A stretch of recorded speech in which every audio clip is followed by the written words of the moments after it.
Kua whakatūpatoria ngā māngai o te ropu tōrangapū Māori, kei tūpono whakatairanga rātou i ngā kōrero whakaiti a ACT.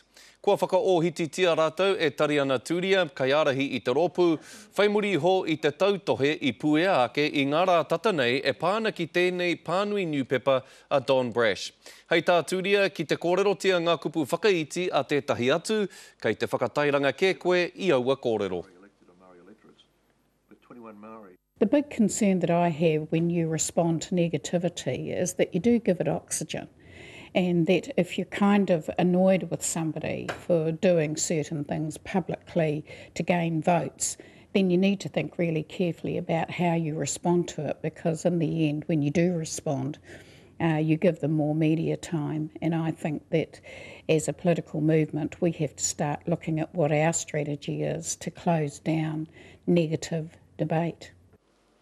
Aha koa ngā tūru motu hake o te Māori i runga i te kaunihera o Tāmaki Makaurau, i roto i te whare pāremata, i runga hoki i ngā uepu hauora ārohe, kei te kōraha tonu te iwi Māori.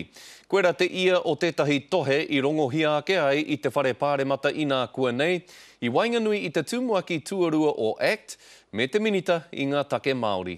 Can he explain how, despite having separate representation on the Auckland Maori Statutory Board, separate electorates, separate seats on DHBs, separate consultation rights on the RME, Maori are still tragically overrepresented in adverse unemployment, welfare, crime, health and education statistics?